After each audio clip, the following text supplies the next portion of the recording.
কিংয়ের সঙ্গে প্রিন্স, বিরাট কোহলির সঙ্গে বৈভব সূর্যবংশী। আইপিএল ফাইনাল শেষে এই দুইজনকে মাঠে দেখা গেল একসঙ্গে, যেখানটাতে বিরাট কোহলি আইপিএলে তার রাজত্ব সম্প্রসারণ করলেন আরও একটুখানি। গত মৌসুমে জেতা শিরোপাটা এইবারও ধরে রাখলেন এবং ফাইনালে সেই শিরোপা জয়ের পথে ম্যাচ উইনিং একটা নক তিনি খেললেন। প্লেয়ার অব দ্য ম্যাচের পুরস্কারও তিনি জিতলেন। আর প্রিন্স যে বৈভব সূর্যবংশী, রাজস্থান রয়্যালসকে তিনি ফাইনালে তুলতে পারেননি বটে, কিন্তু ব্যক্তিগত ক্যারিশমায় এই মৌসুমটা তার কেটেছে ঝলমলে। সবাইকে চমকে দিয়েছেন নিজের পারফরমেন্সে বৈভব সূর্যবংশী। কিং কোহলি ওই প্রিন্স সূর্যবংশীর কাঁধে হাত রেখে কথা বললেন অনেকক্ষণ। নিশ্চয়ই অনুপ্রেরণাদায়ী কথাবার্তায়, নিশ্চয়ই ব্যাটন চেঞ্জের গল্পটাই কি শুনিয়েছেন কিনা। আমার এই ছবিটা দেখে 15 বছর আগের আরেকটা ছবির কথা মনে পড়ে গেল, গডের সঙ্গে তার ডিসাইপলের। এবং সেইখানটাতে কোহলি ছিলেন ভিন্ন ভূমিকায়। কোন ছবির কথা মনে পড়লো সেটা বলছি, এবং এইবারের আইপিএলে তাদের যে কীর্তি তা নিয়ে একটুখানি আলোচনা না করলেই নয়। বৈভব সূর্যবংশীকে এইবারের আইপিএল ফাইনালটাতে তিনি যখন এসেছেন, দলের জার্সি তো আর তার গায়ে নেই, কেননা তার দল রাজস্থান রয়্যালস এখানটাতে খেলে না। 15 বছরের একটা বালক, মাথায় তার ক্যাপ, টি শার্ট পরে রয়েছেন, চুল পাশ দিয়ে হচ্ছে গিয়ে পুরোপুরি ছাটা। আপনি যদি এইবারের আইপিএলে তার পারফরমেন্সটাকে বাদ দিয়ে দেন, তাহলে এইরকম কিশোরকে অনেক ঘুরে বেড়াতে দেখা যায়, আলাদা করে নজর করার কিছু নাই। তার গালে বেবি ফ্যাটটা এখনো স্পষ্ট দেখা যাচ্ছে এবং সেইখানটা থেকে মনে হচ্ছিল যেন যে কোনো একজন হতে পারেন, কিন্তু বৈভব সূর্যবংশী তো যে কোনো একজন নন, ভীষণ ভীষণ ভীষণ রকম স্পেশাল একজন। এবং তার ওই যে চুলের ছাট দুই পাশে, এইবারে পুরো আইপিএল জুড়ে আমরা দেখেছি তার ওই এলোমেলো চুল, কিশোর বয়সের যেইটা হচ্ছে গিয়ে থাকে, এই যে দুপাশে ছেটে ফাইনালের পর্যায়ে আসলেন, সেইটা দেখে আমার আবার আরেকটা প্রেডিকশন করতে ইচ্ছা করছে পরের সিজনটার জন্য। বৈভব সূর্যবংশী ফাইনালে ছিলেন না, কিন্তু এই ফাইনালের মঞ্চে তাকে ভীষণ প্রয়োজন ছিল। ভারতীয় ক্রিকেট বোর্ড সেটা এনশিওর করেছে তার থাকাটা। হবে না কেন? 1, 2, 3, 4, 5টা পুরস্কার যে তিনি নিয়ে গেছেন। মৌসুমের সেরা খেলোয়াড় আইপিএল এর মোস্ট ভ্যালুয়েবলের পুরস্কারটা বৈভব সূর্যবংশীর, নাম্বার 1। নাম্বার 2, অরেঞ্জ ক্যাপটাও স্থায়ীভাবে সূর্যবংশীর, সর্বোচ্চ রান সংগ্রাহকের। Number 3, emerging player of the সিজনের পুরস্কারটাও অবভিয়াসলি বৈভব সূর্যবংশীর।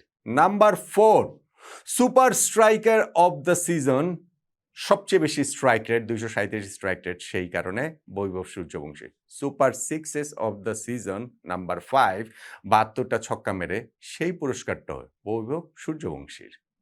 এই যে 5টা পুরস্কার তিনি জিতলেন, সেই পুরস্কারের মূল্য 55 লাখ ভারতীয় রুপি, সঙ্গে একটা গাড়িও পেয়েছেন। আর পুরো আইপিএল যদি আপনি হিসাব করেন, সেক্ষেত্রে আমি তো হিসাব করে দেখলাম প্রায় 3 কোটি রুপির কাছাকাছি এই আইপিএল থেকে অর্জন।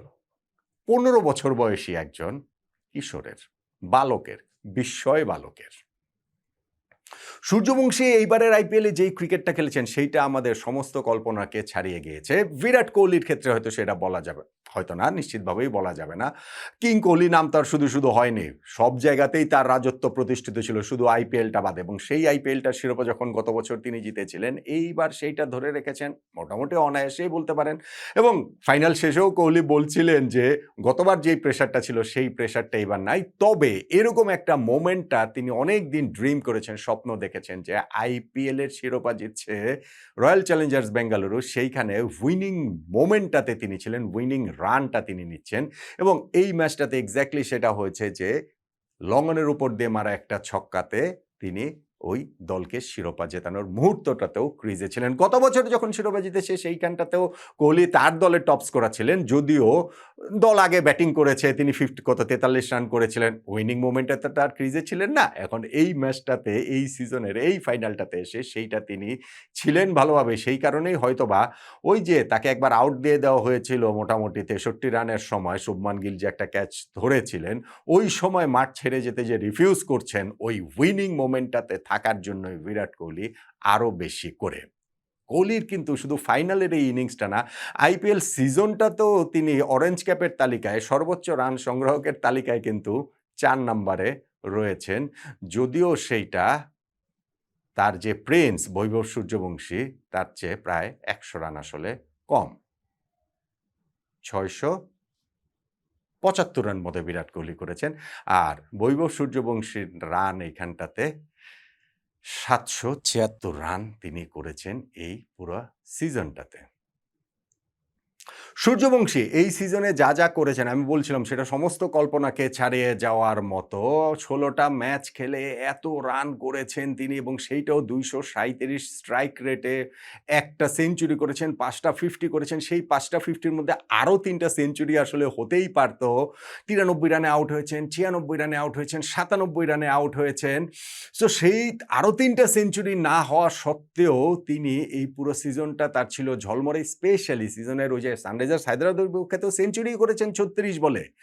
কিন্তু সিজনের ওই প্লে অফ পর্যায়ে এসে যে ২টা ম্যাচে তিনি ২টা যে 90s এর ইনিংস খেললেন, এলিমিনেটরে ২৯ বলে ৯৭ রানের এবং তারপরে সেকেন্ড কোয়ালিফায়ারে ৪৭ বলে ৯৬ রানের। এই ২টা ইনিংস, ২টা কন্ট্রাস্টিং ইনিংসই আমি বলব। স্পেশালি লাস্ট ইনিংসটা তিনি যেভাবে ম্যাচুরিটি দেখিয়েছেন তাতে করে কিন্তু মনে হচ্ছে সত্যি, সত্যি কিং কোহলির রাজত্বে নতুন রাজপুত্র প্রিন্স বৈভব সূর্যবংশীর আগমন ঘটে গিয়েছে।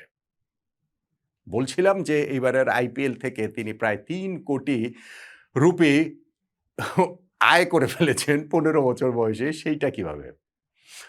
গত সিজনের আগে যে আইপিএল এর মেগা অকশনটা হয়েছে সেইখানে এই বৈভব সূর্যবংশীকে ১,১০,০০,০০০ রুপি দিয়ে রাজস্থান কিনে নিয়েছিল। ১৩-১৪ বছর বয়সী একজন কিশোরের জন্য এত অর্থ ব্যয় করাটা তখন অনেকের আসলে ভুরু কুঁচকে দিয়েছিল। এখন অবশ্য তারা বুঝতে পারছেন, রাজস্থান রয়্যালস বুঝতে পারছে যে তাদের এই ইনভেস্টমেন্টটা কতটা সলিড ছিল। আমি একটা হিসাব দেখছিলাম যে এই ১,১০,০০,০০০ রুপি তারা খরচ করে রাজস্থান রয়্যালসের ইনকাম এইটার এগেইনস্টে ইকোনমির হিসাবে ৩৩ কোটি কত ৮০ লাখ রুপি বা এরকম কিছু একটা। এই সিজনটাও যেহেতু তিনি রাজস্থান রয়্যালসে খেলছেন, এই ১,১০,০০,০০০ রুপি তার রয়েছে। এইখানটাতে হচ্ছে যেভাবে তাকে কিনেছিল সেই হিসাবে। প্রতিটা ম্যাচ খেলার জন্য ম্যাচ ফি তিনি পেয়েছেন ৭,৫০,০০০ টাকা করে। ১৬টা ম্যাচ খেলেছেন, এইখানটাতে আরো ১,২০,০০,০০০ রুপি। হয়ে গেল ২,৩০,০০,০০০ রুপি। আর এই যে ফাইনালে ৫টা পুরস্কার জিতেছেন, সঙ্গে একটা গাড়ি, ওই ৫টা পুরস্কারের মূল্যই তো আরো ৫৫,০০,০০০ রুপি। মোস্ট ভ্যালুয়েবল প্লেয়ারের জন্য ১৫,০০,০০০ rupee.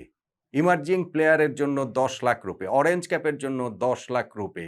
Super sixes of the সিজনের জন্য ১০,০০,০০০ rupee. Super striker of the সিজনের জন্য আরো ১০,০০,০০০ রুপি। এই ৫৫,০০,০০০ রুপি সঙ্গে ২,৩০,০০,০০০ হয়ে গেল ২,৮৫,০০,০০০। ৩ কোটি রুপির মতো। একটা গাড়িও। সঙ্গে তো আর বিভিন্ন ম্যাচের ওই যে ম্যান অফ দ্য ম্যাচ হয়েছেন বোধহয় ৪টা ম্যাচেও ইন্ডিভিজুয়াল অ্যাওয়ার্ড-ট্যাওয়ার্ড আরো তো অনেক কিছু রয়েছে। Well above ৩ crore। ১৫ বছর বয়সে একজনের ইনকাম এবং সেইটাও হয়তোবা একটুখানি বোঝাচ্ছে যে বৈভব সূর্যবংশীর ভবিষ্যৎটা তাকে নেক্সট নিলামটাতে তাকে নিয়ে কি পরিমাণ কাড়াকাড়িটা পড়ে যেতে পারে।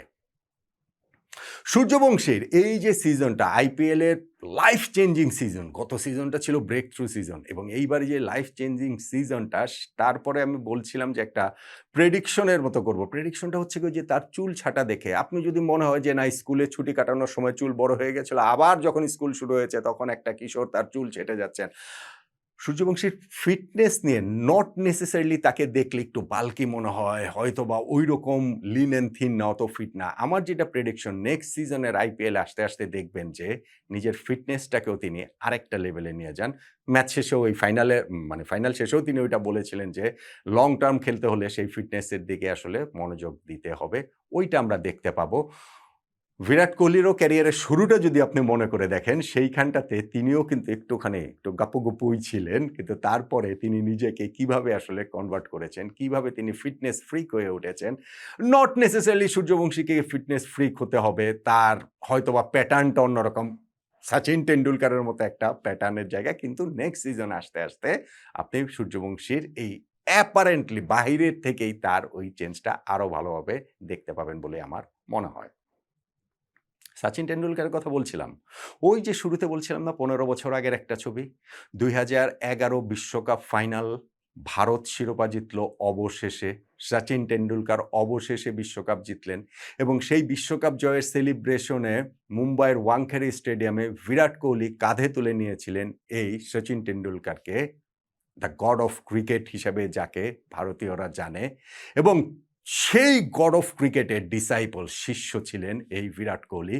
তখন একটা খুব সুন্দর কথা কোহলি বলেছিলেন যে পুরো ভারতের প্রত্যাশার ভার ২১ বছর ধরে নিজের কাঁধে বহন করেছেন সচিন টেন্ডুলকার, এখন তাকে আমাদের বহন করার পালা।